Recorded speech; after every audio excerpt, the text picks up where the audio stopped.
हमारे सभी बच्चों को सुप्रभात। आप लोग गणित की उसी क्रम में आगे बढ़ते हम लोग। देखिए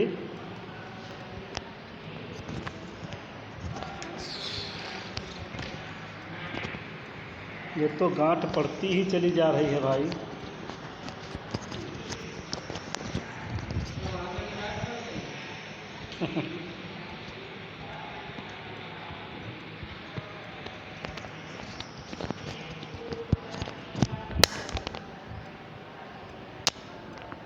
चलिए शुरू करते हैं हम लोग। कल मैंने मेंसुरेशन का पूरा बेसिक बता दिया था, घन का, घनाभ का, बेलन का, शंकु का। ठीक है, अभी गोला बचा था तो गोला अगले जब पढ़ाएंगे आगे बता देंगे गोले का भी। ठीक है, ये उठा लीजिए अपना रुपया। ठीक, तो चलिए देखते हैं। पहले हम बात करते हैं घन घनाभ की। पहले घन वाली बात करते हैं। देखिए एक्सरसाइज 13-1 का पहला सवाल दिया हुआ है, दो घनों जिनमें से प्रत्येक का आयतन 64 सेंटीमीटर क्यूब है के संलग्न फलकों को मिलाकर एक ठोस बनाया जाता है। मतलब दो घन हैं, एक घन ये मान लेते हैं पूरा और एक ये है, दोनों को मिला दिया गया तो कौन सी आकृति बनेगी, उस आकृति का क्या निकालना है, पृष्ठीय क्षेत्रफल ज्ञात करना है। दो घन हैं बता दूं, जैसे दो घन मान लो ये है और एक और मान लो ये है, दोनों को ऐसे मिला दिया गया, दोनों को दो फलकों का कर दिया गया, ऐसे मिला दिया गया तो कौन सी आकृति बनती है, उस आकृति का क्या पृष्ठीय क्षेत्रफल निकालना है। ठीक है, दो घन हैं। देखिए पहला घन ये मान लेते हैं हम लोग, ये हमारा क्या है, पहला घन है। ठीक, ये हमारा पहला घन है। और दूसरा घन जो हमारा डैश डैश करके दिया नहीं दिया, ये देखिए डैश डैश करके ये हमारा क्या है, दूसरा घन है। दोनों को मैंने जोड़ दिया, जब दोनों को जोड़ दो क्या बन जाएगा, एक घनाभ बन जाएगा। क्या बन जाएगा, एक घनाभ बन जाएगा। तो उस घनाभ का पृष्ठीय क्षेत्रफल ज्ञात करना है। ठीक है, देखिए पहले दिया क्या है, प्रत्येक घन का आयतन दिया है 64 सेंटीमीटर क्यूब। ठीक है, घन के आयतन फार्मूला क्या होता है, भुजा की घात 3 बराबर 64, या भुजा क्या हो जाएगी, इसे लिखोगे 4 घात 3, अर्थात भुजा क्या निकल के आ जाएगी, 4 सेंटीमीटर। प्रत्येक घन की भुजा कितनी आएगी, 4 भाई, 4 4 4 4 ये सब आ जाएगी, इसकी भी 4 4 हो जाएगी। ठीक है, सबकी 4 4 हो जाएगी। ठीक, अब देखिए तो प्रत्येक घन की भुजा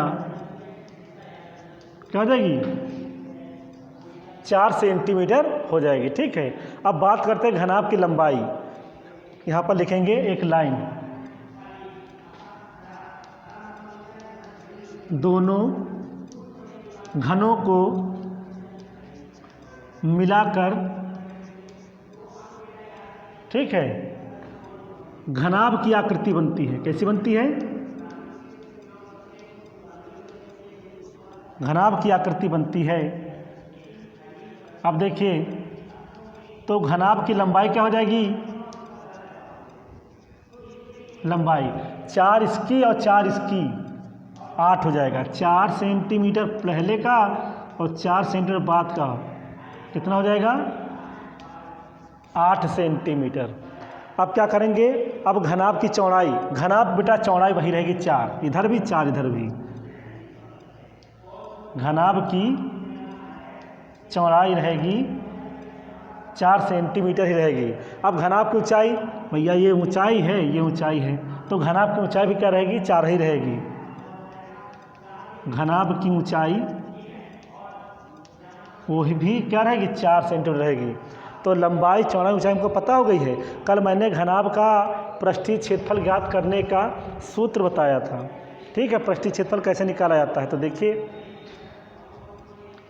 घनाभ का पृष्ठीय क्षेत्रफल फार्मूला था 2LB, लंबाई गुणे चौड़ाई प्लस चौड़ाई गुणे ऊंचाई प्लस और BH कर लीजिए ना, और प्लस ऊंचाई गुणे लंबाई। ये मैंने फार्मूला बताया था आप लोगों को, सबको पुटअप करिए। 2 भाई, L हमारी ये हो गई, B हमारी ये है और B ये हो गई हमारी, और एच हमारी ये हो जाएगी। सबको पुटअप करते हैं। 2L कितना है 8 सेंटीमीटर गुणे B कितना है 4 प्लस B है 4, H भी 4 है, H 4 है और L कितना 8 है। चलिए 2 8 चौक 32 प्लस 4 चक्को 16 प्लस 8 4 8 32, सबको जोड़ देते हैं। 2 गुणे 2 6 8 2 10 का 0 80 लगा 1 3 1 4 4 1 5 5 3 8 80 80 दूना 160, इनका गुणा कर देंगे 160 सेंटीमीटर स्क्वायर। ये घनाभ का पृष्ठीय क्षेत्रफल निकल के आ जाएगा जो हमारा बना हुआ है। तो इस तरीके से हमारा क्या हो गया, पहला सवाल हमारा हो गया। ठीक है, आइए अब दूसरे सवाल की बात करते हैं। जो दूसरा सवाल एक बेलन के आकार का दिया गया है, देखिए बात करते हैं इसकी।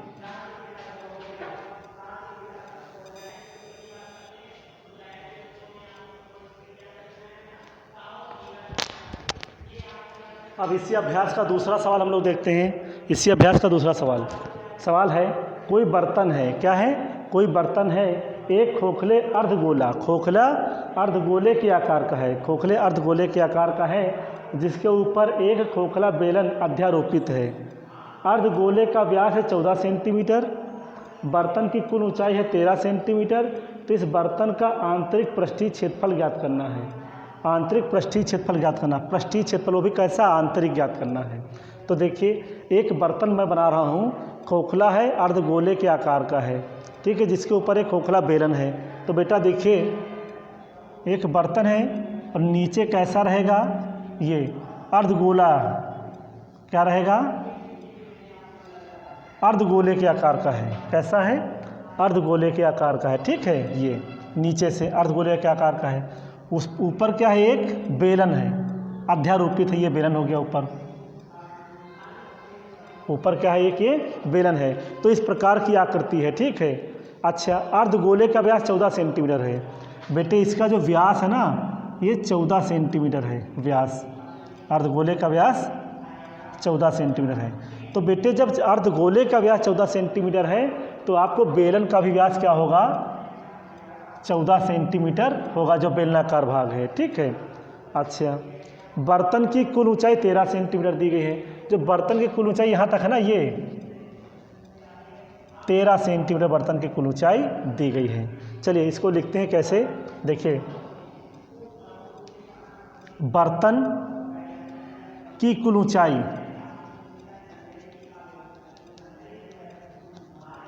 13 सेंटीमीटर है। ठीक है, बोलो। अच्छा तो ये बताइए,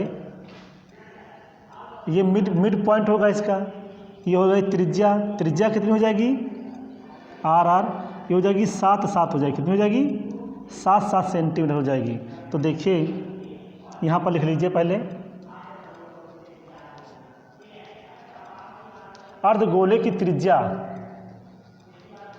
14/2 हो जाएगी, व्यास बटे 2 होता ना त्रिज्या, व्यास बटे 2, तो 14/2, 2 से भाग करोगे 7 सेंटीमीटर निकल के आ जाएगा। ठीक है, तो 7 इधर भी रहेगी, 7 इधर भी रहेगी। भाई गोले के अंदर किधर भी लीजिए केंद्र से सभी त्रिज्या होती है। तो मान लो ये भी तो क्या होगी, ये भी तो आपकी त्रिज्या होगी, तो ये कितनी होगी, ये भी 7 होगी, अर्थात यहाँ से लेकर यहाँ तक की लंबाई ऊंचाई कितनी हो जाएगी, वो 7 ही रहेगी। क्या रहेगी, 7 ही रहेगी, क्योंकि त्रिज्या होगी ना, त्रिज्या इधर भी, त्रिज्या इधर भी, त्रिज्या नीचे भी, तो त्रिज्या रहेगी 7। ठीक, अच्छा तो यहाँ पर लिखेंगे अर्धगोले त्रिज्या 7 है, तो बेलन की भी त्रिज्या क्या हो जाएगी, बेलन की त्रिज्या वो भी क्या रहेगी, वो भी हमारी 7 ही रहेगी, इसी के बराबर रहेगी ना। ठीक है, देखिए यहाँ से लेकर यहाँ तक ये पूरा कितना रहेगा, 7 ही रहेगा। तो बेलनाकार भाग की त्रिज्या कितनी आ जाएगी, वो भी हमारी 7 ही आ जाएगी। ठीक है, आगे देखो, अब बेलन की कुल ऊंचाई 13 है, तो अब बेलनाकार भाग की ऊंचाई कितनी हो जाएगी, बेलनाकार भाग की ऊंचाई, बेलनाकार भाग की ऊंचाई देखिए टोटल 13 है और इतनी, टोटल यहाँ तक 13 है और इतनी है क्या, 7 है, तो ये क्या बचेगी ऊपर की, 6 बचेगी। कितनी बचेगी, 6।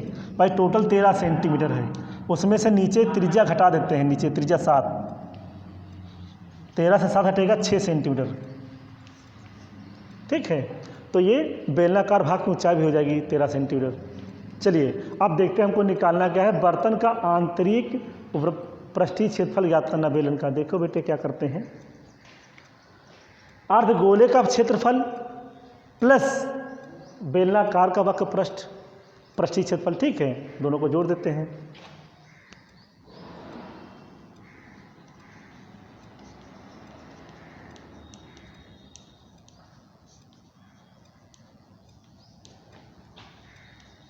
क्षेत्रफल बराबर क्या हो जाएगा,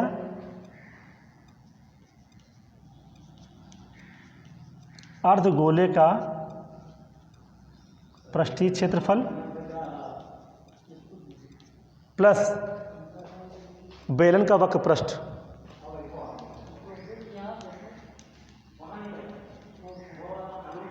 बेलन का वक्र पृष्ठ। तो अर्धगोले का पृष्ठीय क्षेत्रफल क्या हो जाएगा, ये अंदर का, पूरे गोले का होता है 4 पाई आर स्क्वायर होता है, क्या होता है, पूरे गोले का होता है 4 पाई आर स्क्वायर होता है, पूरे गोले का 4 पाई स्क्वायर। तो यहाँ पर आधा है वो भी खोखला, तो क्या हो जाएगा 2 पाई आर स्क्वायर हो जाएगा, 2 पाई आर स्क्वायर हो जाएगा प्लस, अब बेलन का वक्र पृष्ठ क्या हो जाएगा 2 पाई आर एच हो जाएगा, 2 पाई आर एच। और दोनों की आर सेम रहेगी, क्यों, क्योंकि दोनों की त्रिज्या साथ साथ है, आर ये भी है तो आर ये भी रहेगी, ठीक है, दोनों बराबर रहेंगी, ठीक। अब देखिए